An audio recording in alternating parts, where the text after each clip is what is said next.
एक बार एक राजकुमार बुद्ध के पास आता है और उनसे कहता है, बुद्ध, आप हमेशा कहते हैं कि ध्यान किया करो, अपने भीतर उतरो, अपने मन को समझो, परंतु मैं जब भी ध्यान करने बैठता हूँ तो मेरा मन मुझे ध्यान करने ही नहीं देता।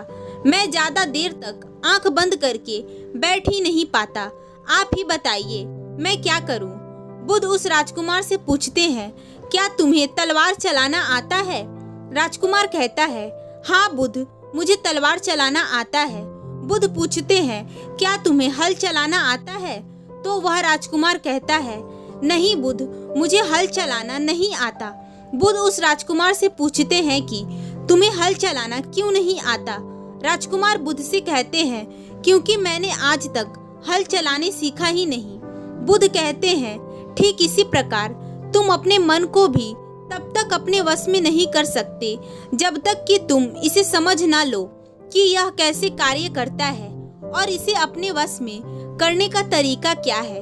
राजकुमार बुद्ध से पूछता है, बुद्ध, अपने मन को वश में करने का क्या तरीका है? बुद्ध उस राजकुमार से कहते हैं, ध्यान, परंतु तुम ध्यान नहीं कर पा रहे हो, इसलिए तुम्हें सबसे पहले प्रथम चरण को समझना होगा।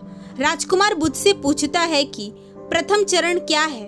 बुद्ध कहते हैं, हमारे मन का निर्माण 5 इंद्रियों से होता है। आँख, कान, नाक, जीभ और त्वचा। इन 5 इंद्रियों से तुमने आज तक जो भी अनुभव किया है उसी से तुम्हारे मन का निर्माण हुआ है। अपने मन को वश में करने के लिए एक भिक्षुक या एक सन्यासी इन 5 द्वारों पर पहरा लगा देता है, इसलिए वह ज्यादा आसानी से अपने मन को अपने वश में कर पाता है। लेकिन एक सांसारिक व्यक्ति भी इस मन को रूपांतरित कर सकता है। एक सन्यासी संसार से अलग होने के कारण यह देख पाता है कि उसके भीतर क्या चल रहा है, परंतु एक सांसारिक व्यक्ति यह नहीं कर पाता, क्योंकि वह अपना ज्यादातर समय दूसरों के मन में झांकने में लगाता है। जब तक तुम दूसरों के मन में झांकते रहोगे तब तक तुम अपने मन में नहीं झांक पाओगे, और जब तक तुम अपने मन में नहीं झांकोगे तब तक इस मन को समझोगे कैसे? और अगर समझोगे नहीं तो इसे अपने वश में करोगे कैसे? तो पहला चरण है इंद्रियों पर जागरूकता का पहरा लगाना। दूसरा चरण है अपने भीतर देखना कि बाहरी परिस्थितियों के कारण भीतर क्या हो रहा है। तीसरा चरण है अपने शरीर को समझकर इसे स्वस्थ रखना, क्योंकि ध्यान और ज्ञान तभी संभव है जब शरीर स्वस्थ हो। और चौथा चरण है अपने सांसों पर ध्यान केंद्रित करना, उन्हें आते जाते महसूस करना। शुरुआत में तुम्हारा मन विरोध करेगा, परंतु धीरे धीरे तुम इसे समझने लगोगे। लेकिन ध्यान रहे, मन केवल तब तक शक्तिशाली रहता है जब तक कि तुम्हारे कर्म गलत होते हैं। इससे उदाहरण से समझते हैं, यदि तुम शराब पीते हो, चोरी करते हो, ऐसे लोगों की संगत में रहते हो जो भटके हुए हैं, तो तुम्हारे भीतर का गलत मन शक्तिशाली होता जाता है, जिसका कार्य ही सुख का लालच देकर दुख देना होता है।